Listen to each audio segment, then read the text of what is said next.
It's early enough in the day that the birds are still very loud. I tricked myself into thinking that if I got up early enough to film this, I would find somewhere quiet at a resort. No. I mean, this is as close as we get, but waves. Hi YouTube, it's Kathy, and this is the last day of my 20s. It's almost quiet here, but really echoey. I found myself in an emergency exit stairwell, which is why it's so echoey and almost quiet. And this is a funny location because it reminds me of when I was living in Edinburgh, Scotland. I lived in a hostel, and as an introvert, there are just way too many people in and out of the hostel.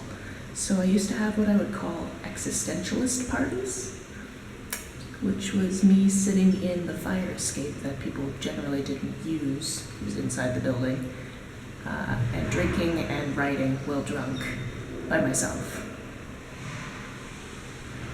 I should do that again. Not right now though, because it's like 8 a.m. I climbed all the way at the top of the emergency exit to see if there's roof access. Obviously, it was locked. I almost also got busted by a maid. So I'm on the top floor, hiding in a corner, catching my breath, because going up 9 stories really quickly. They don't play elevator music, but their elevator is really loud, so even though I'm in the elevator, and even though I haven't pressed a button so the elevator's not moving until somebody else presses a button, this is also not the best place to vlog. I literally put my camera up to press the record button and somebody started drilling next door in the plaza. This isn't a good place either. Ways to tell that it's very humid here. 1, my camera keeps recording blurry things at the beginning of my shot, and 2, my hair has gained 8 pounds.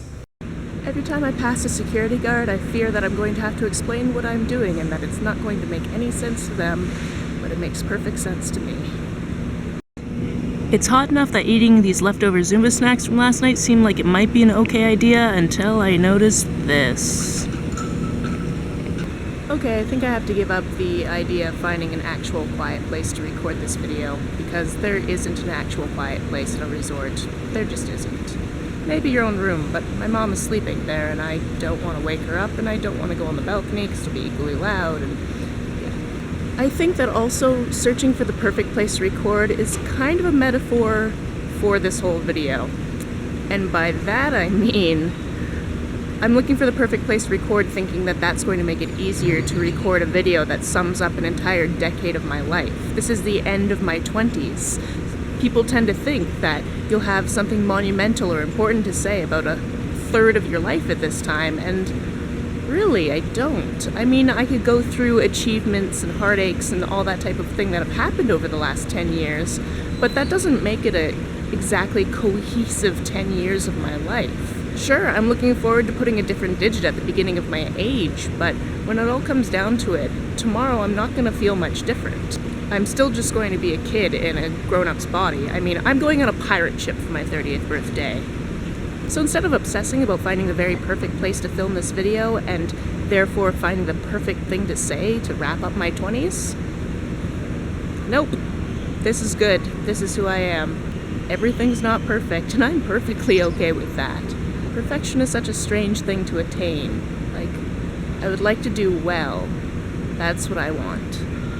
I don't want to be perfect. I'm definitely not. Friends of mine that have a few years on me have told me that they really enjoy their 30s, that they really learn even more about who they are, and I'm looking forward to that part of it, definitely. So the next time you see me, I'll be 30 years old, but I don't think that you would know the difference if I hadn't told you. What do you think about age? Tell me about it in the comments below. On the way down in the comments, if you could hit that subscribe button, that would be nice. You can also like and share this if you have anybody else who's freaking out about turning 30. I'll tell you a secret. I got my freaking out about turning 30 over when I was 19. When I was 19, I said, oh my god, in 11 years I will be 30. And then I was done. And until I'm 30, see ya.